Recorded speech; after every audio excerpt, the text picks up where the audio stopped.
All right, everyone. Welcome to another SacPy. We'll start by going through our brain teaser here, courtesy of Mike Driscoll. Has anyone had a chance to think through this and come up with a potential answer?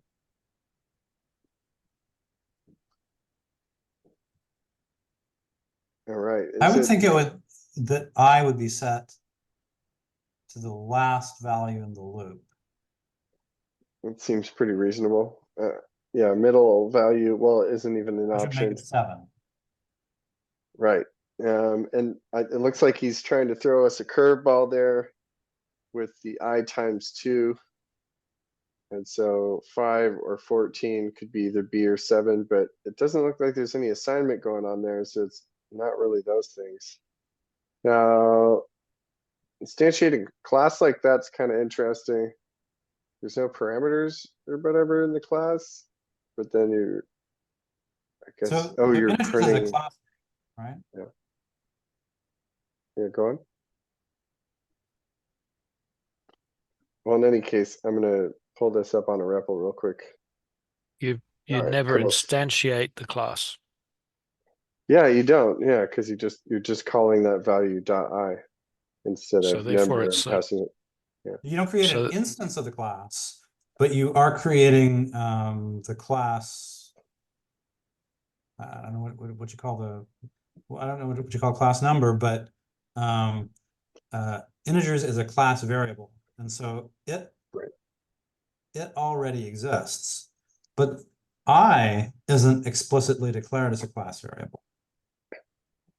Yeah, so then maybe attribute error. All right, anyway, moment of truth. No.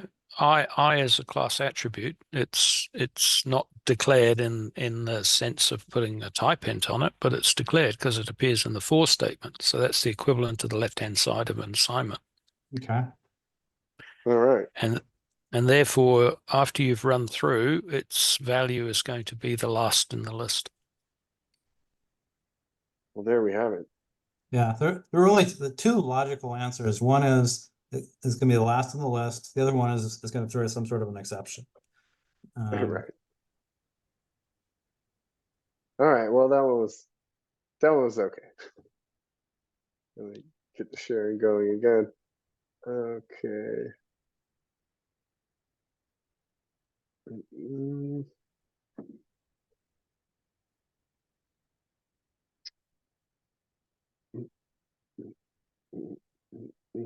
Another good one from Mike Driscoll. Thanks, Mike. All right, welcome everyone. It's March 7th, 2024. Unless you're in a different time zone, we've got Deanne and Danny both coming in from March 8th. Very different time zones. I believe it's 4 a.m. where you are, Danny. So thank you for toughing it out. Appreciate that.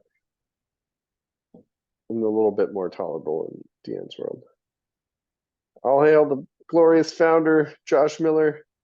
He handed this off to Robert and myself back in January of 2020. We went through a pandemic. Things largely been online since then. Maybe one day we'll be again in person. In general, be cool. I'll just edit you out if you're gonna act a fool.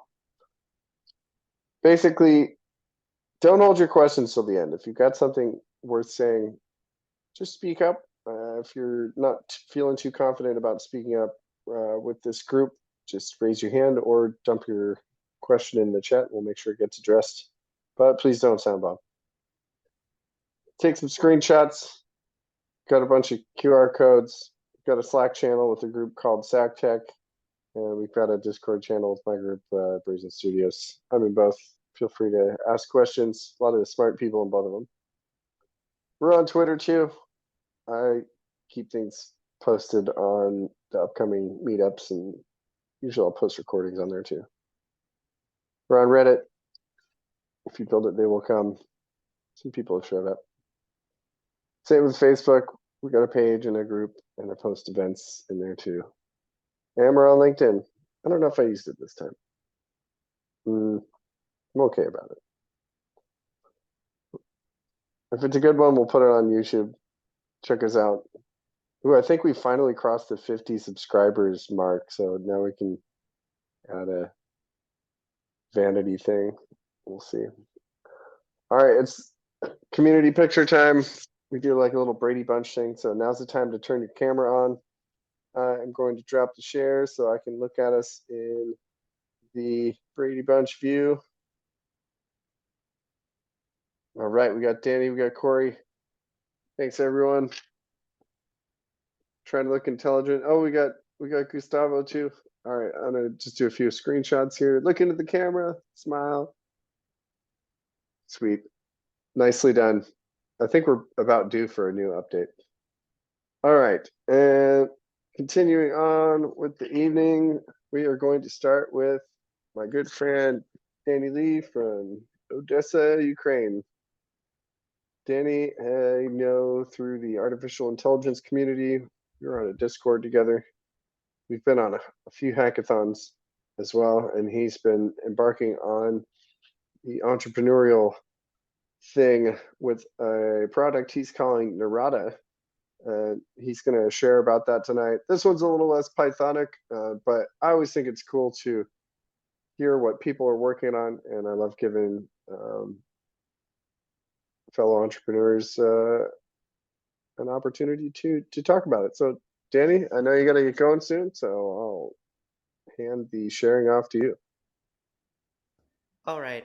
I think I can go without the screen sharing this time. I don't have any slides. Maybe I'll show something, but for now, I'm gonna just go over who I am, what we're building, and yeah, first of all, super grateful to you, Woody, and to everyone here today for joining. Happy to connect. I'm gonna leave my LinkedIn and the website links at the end of my speech.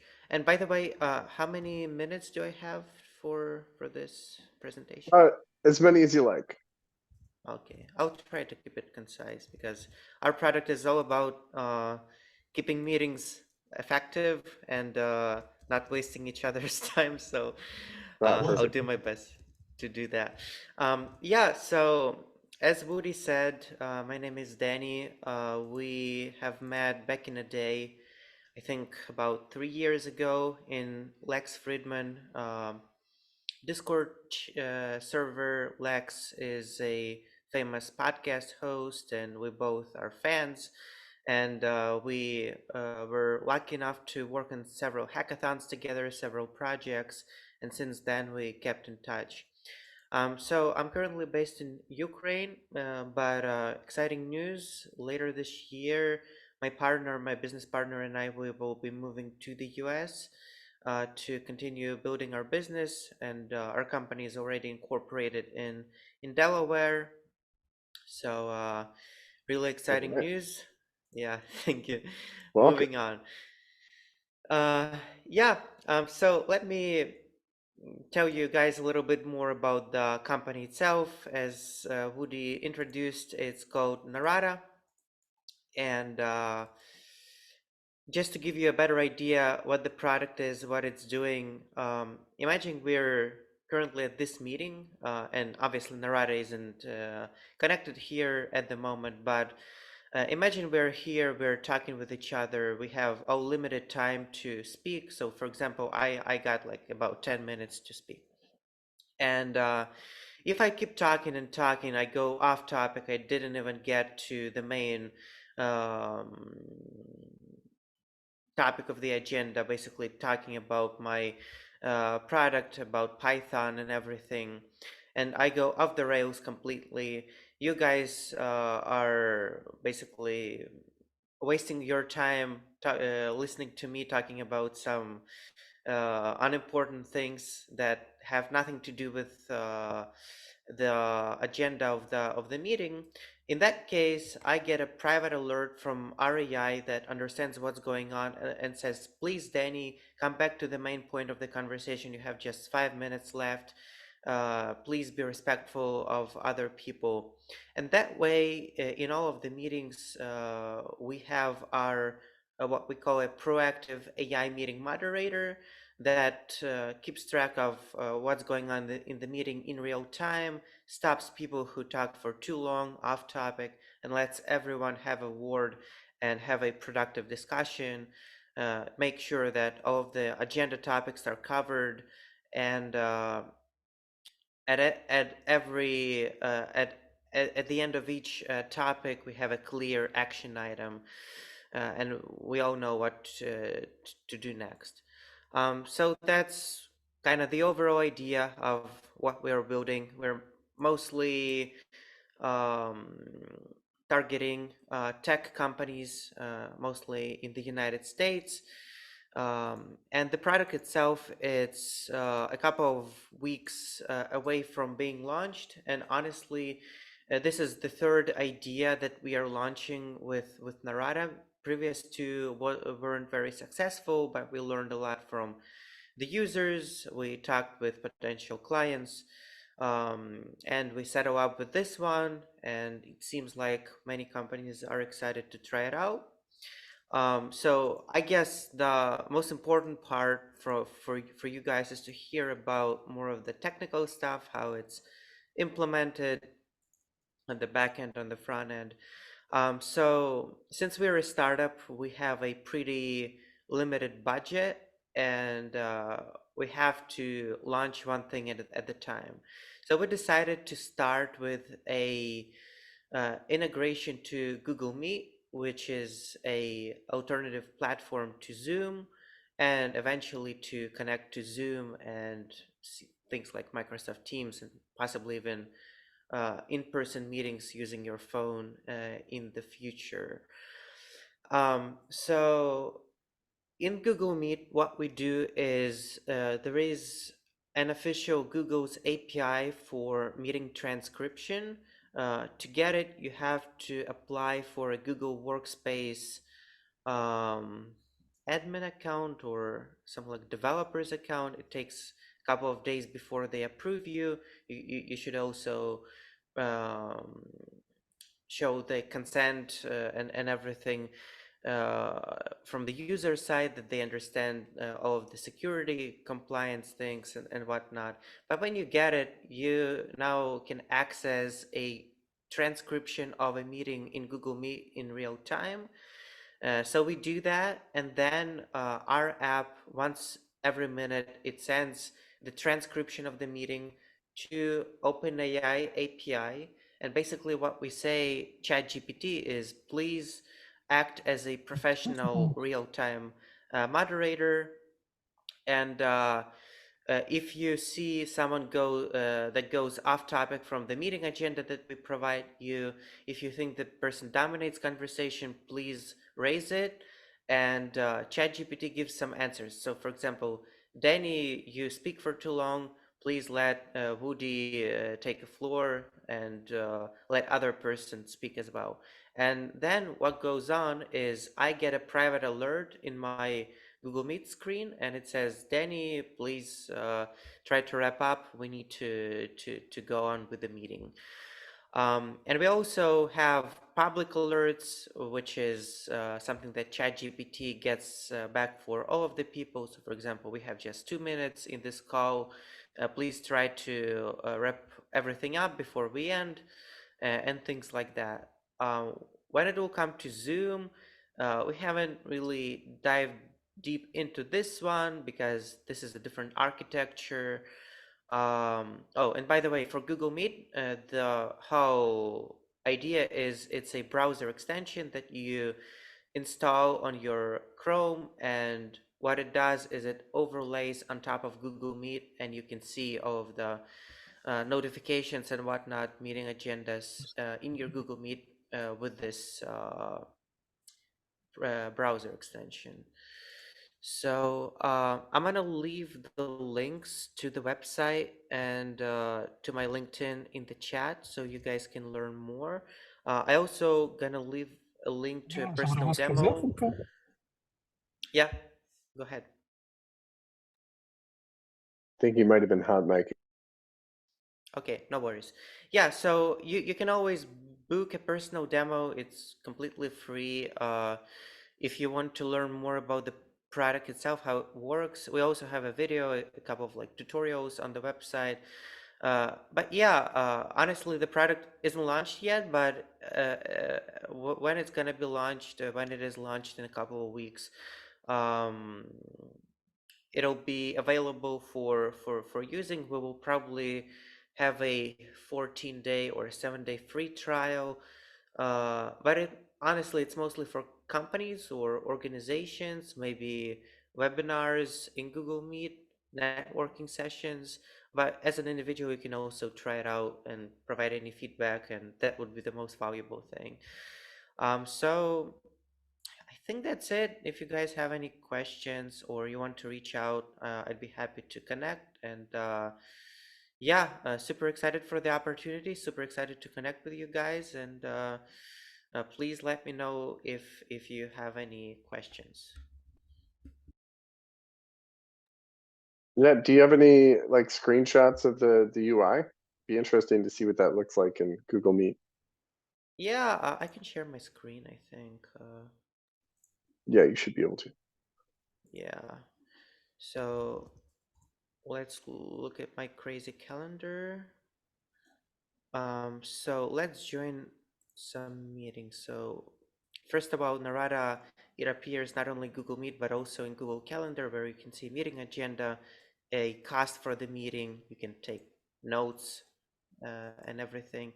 But in Google Meet itself, when you join, you have this tab which goes on top of Google Meet. You can drag it, you can minimize it. And when you start the meeting, you not only see on the right side, you see the alerts from our AI. We also will add the notification sound feature, so you don't miss it. And you also have your meeting agenda. So for example, just an easy example, we went over a couple of topics and it says, hey, moving forward, let's get set for next topic. And even if you minimize it, you'll be able to see the alerts, which are going to be either private or public for you as a participant in the meeting. So that's how it looks like. Nice. Pretty slick. Any plans to do that with Microsoft Teams as well?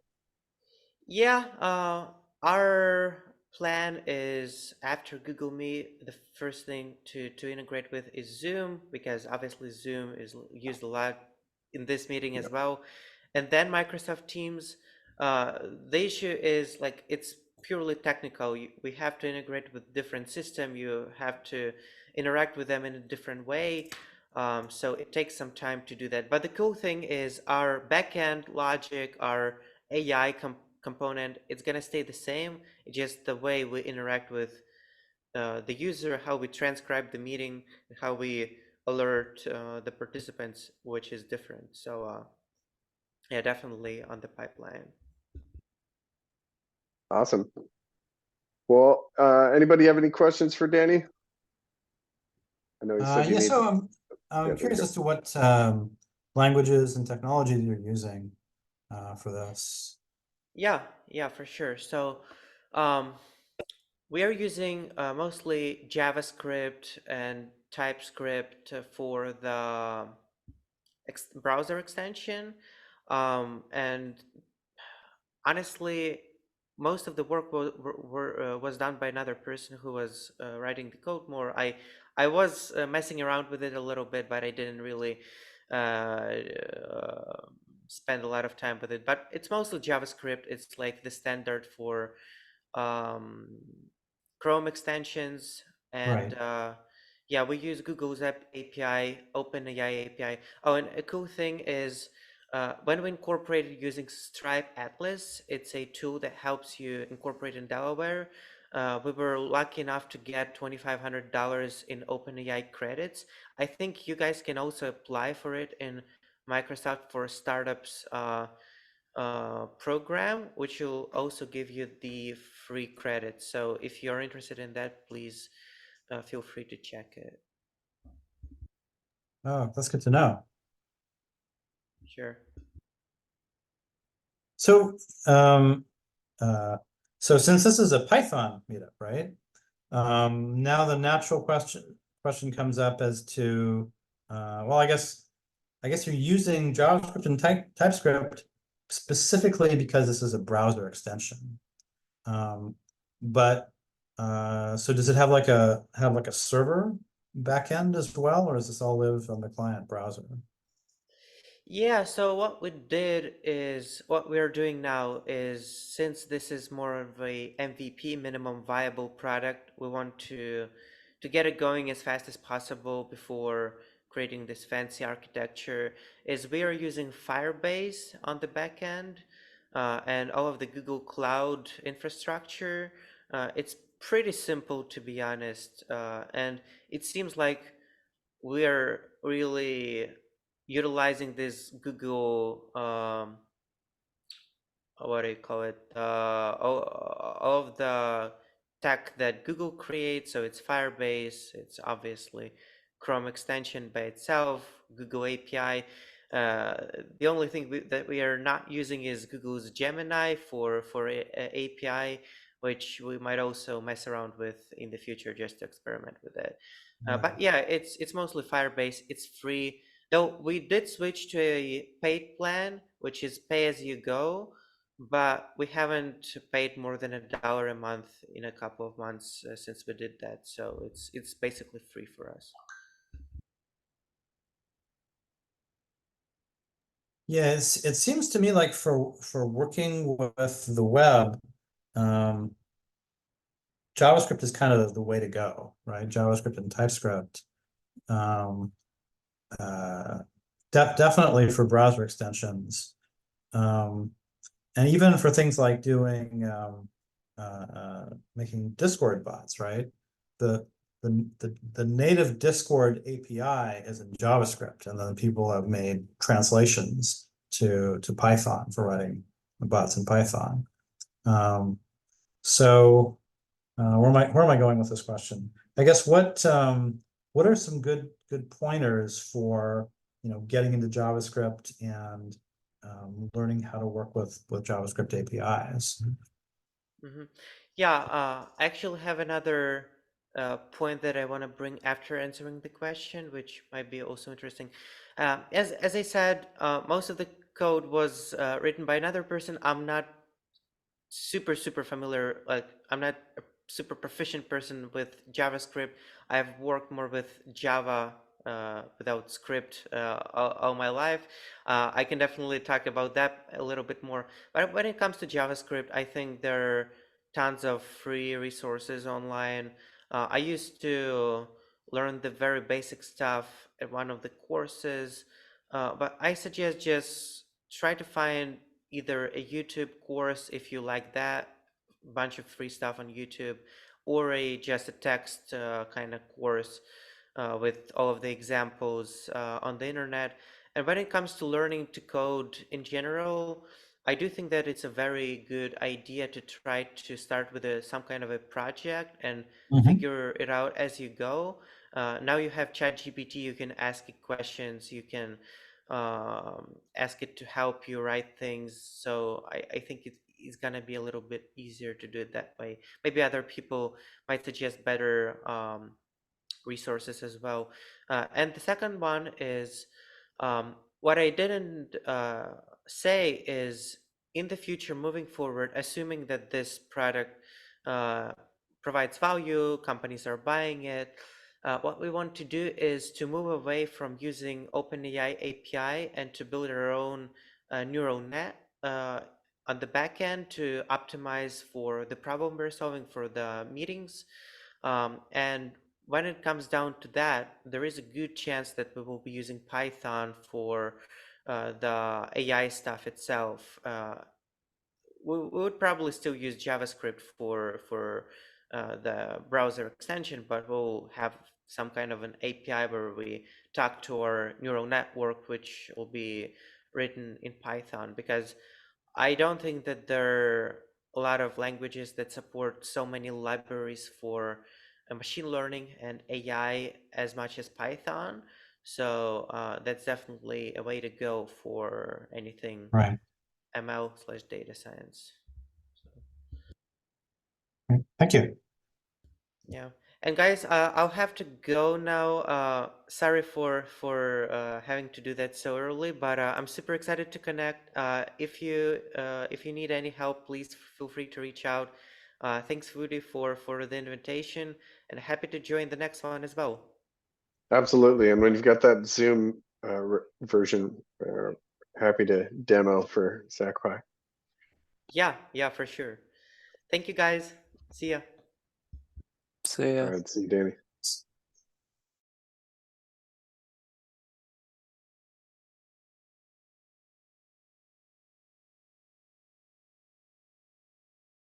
You're muted. Oh, sorry. Yeah, so this is kind of a show and tell episode of SacPy. I believe Deanne might have something. Did you ever figure out if sharing was going to be doable, or did you just want to talk about I can't say I have. What I've done against better judgment is download the Zoom app, I suppose it is. And so I'm currently attending the meeting using that. Is it worth a try? Yeah, sure, why not? Instead of using the web page? Oh, look at that. Do you have to give me permission first? I believe you should have the option to do so. And then I think I saw Mingmar had a question. We'll get to that after Deanne's thing. Hey, there we go. Oh, good. You can see it. Oh, it's Yep, working, Michigan Woody. Online. It's working. Oh, well. So what are you demonstrating again? I'm not. I'm demonstrating that we can actually share the desktop, which we haven't been able to do for the last few months. So yeah.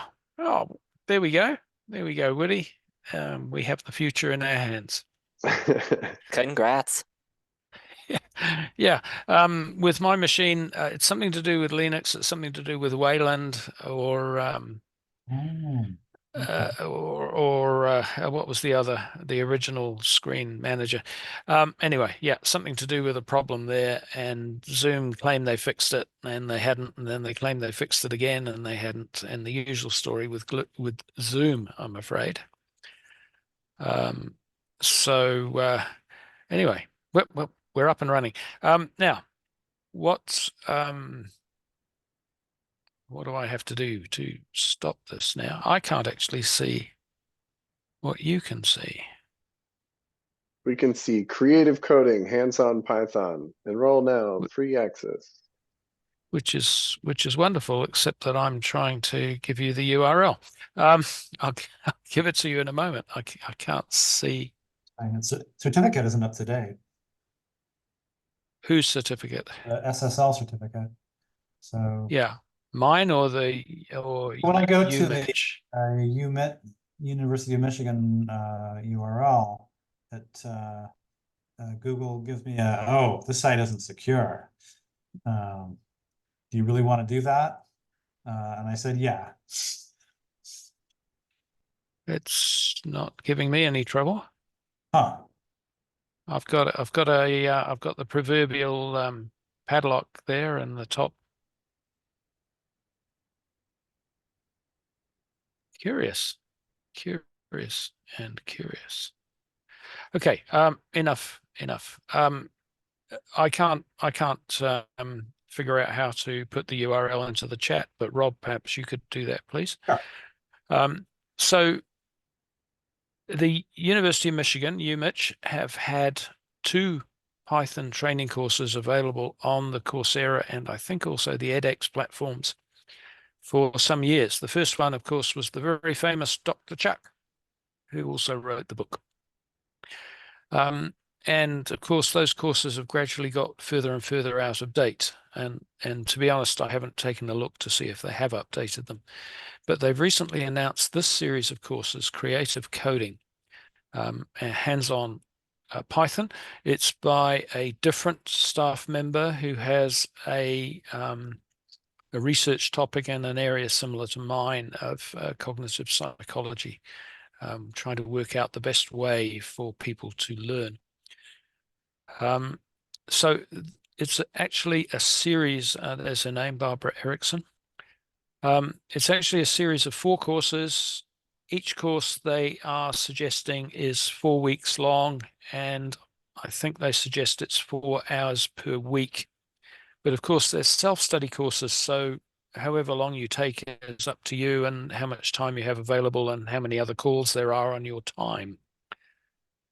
Now, the big news, or the topic that I've asked Woody to talk about, if I can talk about, is that we are contemplating having a co-op group.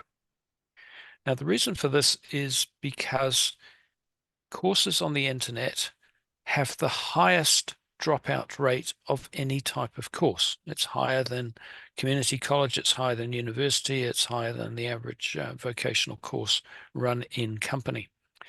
And the reason for that is because we are working on our own. You're all by yourself. Now, the course may have a discussion board, and you can try asking your colleagues questions. And you might even, if you're lucky, have a staff member answer them. But by and large, you're working when you have spare time, and you're working literally, in your own little corner, we might say. So the idea is to get together a co-op group. Now, it sounds like a study group, but it's not. And we would all be doing a training course. Now, it might be one of these courses, or you might have another preference. You might already have started working on a course. And the objective of meeting together is to talk about what we're doing, to talk about any problems we might be having in the hope that somebody else is wiser and more advanced in Python and can answer the questions. And we'll encourage each other to keep going. Sometimes we might only put in half an hour in the whole week, and other times we might put in, maybe even a whole man day during the week, depending on our personal circumstances. So everybody will proceed at their own pace. So that's the big difference with this and a study group, if you've ever belonged to a study group at school or university. In a study group, everybody is in lockstep. We meet together on a certain day, and we're talking about the lecture that happened a day or two previously. This group is a co-op group. There's no concept of people working at the same speed. Everybody's working at their own pace. It is purely to get together with other people who are learning Python, to encourage each other, to see if we can help each other out. So there's the pitch. And then the question is, how many people might be interested, either as someone learning Python or as someone who is able to assist at the mentoring level? Thank you, Woody. Yeah, you can put me down too. Yeah, I'd be interested in seeing what the schedule looks like, see if I can show up. That's pretty cool. And Is the yeah, course so for free? yeah, that's the real question. That's a good question. And I'm going to give you the advice that I always give to people. Yes, the answer is, the immediate answer is yes, you can audit the course, and you can do that for free, but some of the features will not be available to you. So I can't say the specific answer for these particular courses, but usually you can't sit the final exam. Usually there are some quizzes or progress assignments along the way, and you will be excluded from that if you are only auditing the course and not paying any money. But I advise everybody to do exactly that. And then at the end of the course, if you say, actually, this course isn't really very exciting, it's not really getting me very far, I don't think it's going to help my professional life at all, it's not worth adding to my resume, then, you've spent no money. But if you decide the opposite, which is the hopeful result, and you think, hey, actually, if I were to get a certificate for completing this course, I can put this in front of potential employers and it'll improve my situation. So in that situation, you've already done the course, you've already done the hard work. So now you just go back in, you register, you pay the fee, you go through, do the assignments or whatever is necessary to achieve the grade, sit the final exam perhaps. And because you've already done the course, I'm assuming you're going to pass. And I'm assuming you'll have greater confidence that you're going to pass as well. In which case, you get your money's worth. A week or two later, you get your certificate and you can start putting that on your resume. Does that answer the question? I believe it does. Yeah. And the co-op group itself is just a group like Woody's organized for us today. So that's free as well, in case anybody was thinking there's a second half to that question. That's just going to be us getting together at a time that's convenient to everybody, we hope, and everybody gets to contribute. So as per our earlier presentation, everybody should get a fair opportunity to talk and a fair opportunity to contribute. So, so to join, what is the process for joining this co-op group? Robert, I've made a note of your name and Woody's name, and if anybody else would like to let me know their name and contact details if necessary. I know you two guys. And I'll send out some email when I've got a group of people that, likely to have enough people together. How's that?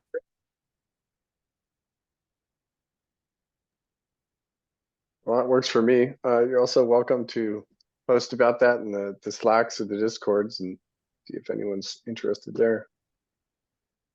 All right. Yes, that's a good idea. Thank you.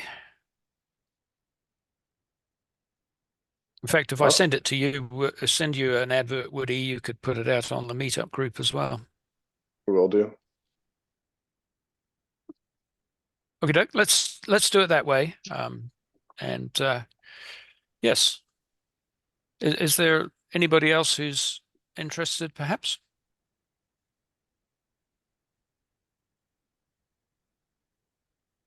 All right. Well, passive audience tonight. That's totally okay. Thanks for sharing, Deanne. I think this should be pretty interesting. I wonder if this is the solution to the dropout problem for online learning. That's my hope. That's my research, if you will. That's what I've been experimenting with. I did do this a year ago mainly with people in New Zealand, but there were a few people coming in from the West Coast, and yeah, it seemed to work quite well and suited a lot of people. It wasn't without dropouts, but hey, every course has dropouts, and it's just unfortunate. Sure. Life gets in the way. Indeed. All right. Let's see. Mingmar, your hand is up. Yeah, was that about the data science he was talking about? The class? Those classes seem to be Python coding practices. And yeah, I think there was probably a good amount of data science in there. But I guess the point was it's kind of self-directed. And so you take one of these 4-week classes, and instead of trying to go it alone, we organize as a group and do it together and kind of meet on a regular basis to discuss the material and get through it. Am I getting that right, Deanne? Exactly. That's the co-op group.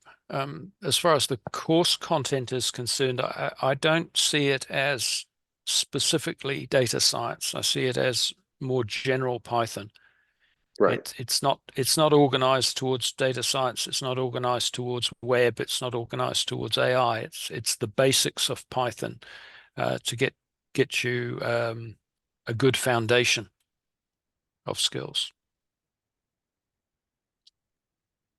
Does that help? Yeah. Thank you. Namaste. Right. Namaste. All right. Well, it's a pretty light schedule this month. Basically, we're just doing show and tell. If anyone else has got anything they want to go over, whether it's some Python problem they're struggling with or just a little thing they made recently, this would be a good time. Otherwise, we can start wrapping up for the month. I just want to know something about like Python libraries, libraries Sure. and machine learning and data visualization. I just want to know about about a lot of these kind of things Cool. and data Well, analysis. well, where have you gone as far as machine learning? Have you seen PyTorch yet or Ye- TensorFlow? ye- Yeah, I'm pretty little bit about TensorFlow, but I've been doing like Excel as a data visualization a little bit, not like a BAST. And Mhm. then I've been gone through like a little bit about data analysis, like NumPy, a little bit. But I want to Okay. know more about like these all the things, because I'm thinking to go into I'm not pretty sure about going to software engineer or like data science, but I want to know more about this one. So could you please let me know about machine learning and then libraries of Python and data visualization? Yeah, so if you know about PyTorch, I think I've generally heard that that's a good place to go. You're already looking at TensorFlow. As far as data visualization goes, have you played with Plotly yet? It's Matplotlib. There's Matplot's basically what it's based off of. But have you played around with that yet? No, I was thinking to go with a Tableau. Oh, okay, Tableau. So now Tableau is, I believe, is there a free option for Tableau? I feel like Tableau is an enterprise thing that costs like hundreds, if not thousands a month. Could you let me know like which one is a free one? Like I can know. Yeah, I think Matplotlib is a pretty good starting point. Is that for the data visualization? Yes. So from the kinds of questions that you're asking, I'm thinking maybe posting a question in the Discord makes more sense, right? Because it's kind of hard to like give a good answer in the next 5 minutes or so. So if you do that, then people can look at it and they can give you links and maybe give the answer a little more thought. Yeah, what is the Discord? Can you paste the link, Woody? Yep. I'm just about to do that. There you go. Yeah, and then of course there's specific groups within the Discord. Wow, thank you. Yeah, post in there and we will continue the conversation. All right, well, I have to roll off to the next thing. Thanks for everyone for showing up. Thanks, Deanne, for your share. Again, if anyone's interested in joining that collaborative learning group using the Michigan.edu stuff, by all means, check out the Discord and the Slack, and we'll probably be talking about it there. We'll see you guys first Thursday of April. See you then. Cheers, folks. Thanks, Woody. Cheers. Thanks, Deanne. Thanks, everyone. See you next month.